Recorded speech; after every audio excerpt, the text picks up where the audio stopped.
Hey everybody, today I'm going to be addressing an issue I have with these two bikes, and that's it doesn't have a key, so it doesn't feel very secure to just leave it parked somewhere.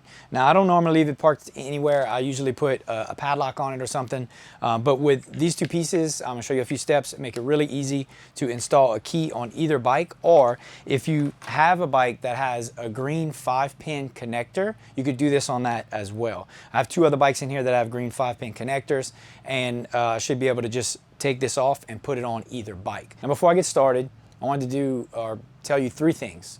Number one, I'm not an engineer. I've only been messing around with electric bikes for about a year, so I'm no professional.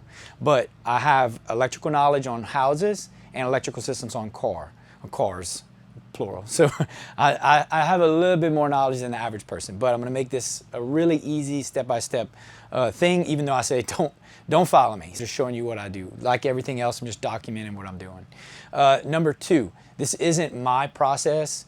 This is a process that was done by Be Rich Solutions. So on his YouTube, he does this. So I wanted to give him credit. And number three, there are multiple ways that we could put keys in different places and stuff. I 100% know that. There's another way that you could do it with, you know, this exact wire. But the way I'm doing it, I think, is the easiest way to get a key on your bike with the least amount of knowledge. And if I go to sell this bike, I can unplug it. Now, some of you are saying the Pro has a key, yours has a folding key. Yes, on the factory battery, mine does. Some of the new ones don't come with that. And I'm about to get the 40 amp hour extended range battery. That one doesn't have a key, so I will no longer have a key for this bike. So it's gonna be a great solution. I'm gonna show you all the parts and pieces, and let's get started. So there's a lot going on right here. I want you to focus just right here. So these are the two main pieces that you need. And you can use any type of key switch that has a 2-wire plug. So you can see there's 2 wires here. That's what you need. And then this is an extension for that 5-pin connector. So this is a display connector. I got the 80 centimeter one. So as you can see, it's pretty long. And that's because I want to be able to tuck this extra down where I want, behind a number plate, just to have a little bit of room. So I got the longer one, but you're going to need this 5-pin. So first, before I get started doing anything, we start putting this together, I need to take this piece and test it out to make sure it works on the bike that I'm going to install it on. Now I want to be really careful because these pins are very small. Line up that little notch with that one, and there's also arrows. You want to make sure those are lined up. Push that in, and then I'm going to plug into the controller. This goes down to the controller. Again, very careful not to bend those little pins. If we turn it on, hold down the mode, you can hear it's turning on, it powered up. So this cable works, so I know it works with the bike. Now we can get into it and install the key. So to get started, you could either do a pin kit and make a connector like this, find the other one and all that. I think it's just too much and it's too advanced. You can crimp it, which is kind of this thing where you need a crimping tool and you need the right size, either butt connectors or the spade connectors, which is, again, a little bit more advanced. Or you can use the Wago wire nuts, which is what they use in houses. There's 2 different types. And so this one, you put a wire in each side, or sorry, you lift it up, put a wire in each side, close it, and then it's connected. Super simple. Doing it right here, I'm gonna show it using the Wagos just because they're super easy, and I just wanna set it up and make sure it works. So we're gonna do it that way, then later I'll probably go back and crimp it. First, we're gonna cut this off, cut the end off. And this is probably like the hardest part of it. So I'm gonna find the middle, and then you're gonna have to use a knife or something, and we're gonna have to shave away this rubber. So you gotta be real careful not to nick the wire in here. So take your time and try to get to where your wires are exposed and get to where all 5 wires, you can see them.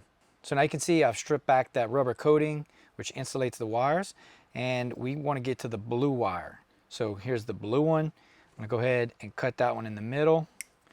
So just like I said in the beginning, do not follow what I'm doing, because this step I'm doing in the video is wrong. I actually had to reconnect the blue wire and do the red wire. I had to cut the red wire. So yeah, back to the video. All right, so here's the harder part, especially because these are really small wires. So I've went ahead, again, stripped these to the correct depth on the side of the Wagos, because that's what we're gonna use to test it out.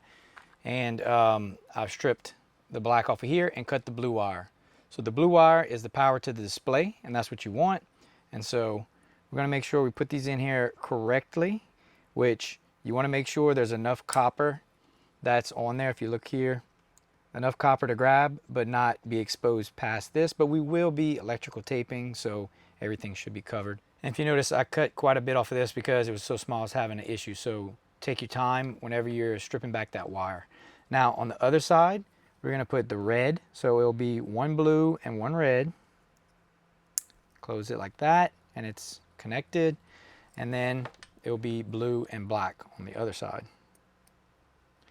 That's it, it's clamped and closed. Now the only thing that I need to hide is this. So this is what I would tape up. If I was done right now and this is the way I was gonna do it, I would tape this all up and that would be your covered wire. But we need to test this out. Everything's hooked up, the extension is hooked.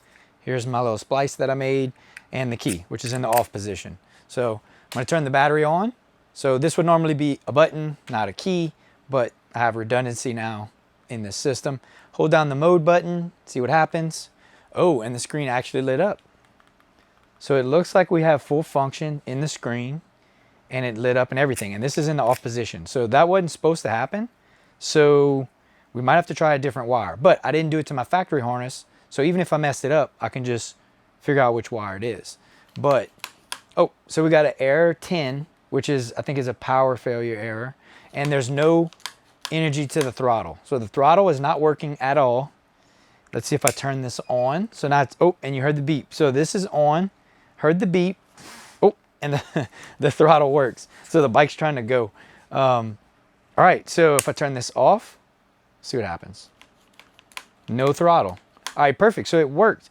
Let's use this as a learning experience. We find this out together. So the blue wire is definitely not the display power. So it still turns on and off. See if I can turn it off. Still turns on and off, but the throttle doesn't work. So that might be power to the throttle. So let's see, it might be the red or the black wire.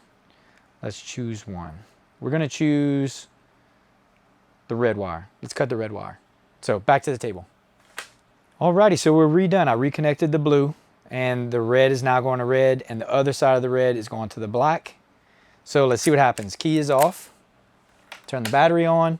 Now, if I did this right, shouldn't turn on. Perfect. Nothing works. Now, if I turn the key on, turn the power on, yes, we have power. Everything is working. Oh, the throttle works. Everything works. Okay, now, if this is truly the one that should have been cut first, if I turn the key off, this should turn off. Yes, that's what we wanted. Nice. Okay. So, of course, the battery's still on, so the light is going to still be on, so I turn this off. But once this key is gone, it'll be just a button. And I like the fact that I can turn the power off at the battery and then turn it off here. I like that. So there's no power going to any of this, any of these controls right now. It's just to the light. So none of this works. None of this is hot. If I was to touch it, it wouldn't shock me or anything. It's all off. Now if I turn it on, now power is going through this system. So perfect. That's what we wanted. So now I'm gonna butt splice all this, get rid of these, electrical tape them together, just to make it a little bit more neat, and we're gonna test it on the Nova 3. Off camera, I spliced everything together like this and heat shrunk it, and I cut a bunch of wire. You can see it fit nice right here. I electrical taped it. I have some of this cover coming, and I'm gonna wrap this all up in the wire harness, and I really do need to get a number plate for this bike. But anyway, shortened it up, made it real simple. Time to test it out. Turn the bike on, and so we know it worked on the X2 Pro. Nothing's happening. That's because the key's off. Turn it on. That's it. We have power. The screen is fully functional, and the bike works. So this is going to be kept on the Nova 3 for now, since it doesn't have a key, and I'm going to make another one for the X2 Pro. All right, that was pretty quick, even though I had that little speed bump. That's why I followed somebody else's plan. Never, it doesn't always work out. So it worked if we were to use the blue wire, but the red wire is really what I wanted, to where not even the screen came on. So I'm sure I'm gonna get people in the comments like, I cut the wrong wire, but we figured it out, we got it done, and that's part of it. Part of learning and videoing my experience while I'm doing it is showing some of those mistakes. And I haven't shown as much in the past, but I'm going to try to show as much as I can whenever I'm doing things like this. That's more DIY. So that works. It'll plug into any 5-pin green wire connector for the display, and I love it. So now my Nova 3 has a key, so I can turn it off and walk away and know that it's shut off. I need to copy it for the X2 Pro, especially with getting that new battery. This was fun. I had fun learning, and again, I'm not an electrician, electrical engineer, not a professional e-bike mechanic, but I learn everything on the fly as I go. And with this modification, it's easy that if I messed up, I could just throw the extension away, get a new one, and start over. So this is only a $10 part. I don't know if I mentioned that in the beginning, but the key switch, the one I chose was $15, and the little extension was $10. So for 25 bucks, I have a key switch. It didn't change any of my wiring harness. It's just plug and play, and I can move it from one bike to the other. So thanks for coming on this journey with me. If you made it all the way to the end, I appreciate your support. Please help me to grow my channel. I need all the likes, all the comments, all the subscriptions. Everybody hit the subscribe button and share this video with a friend. Until next time, turn off your device and head out on a ride.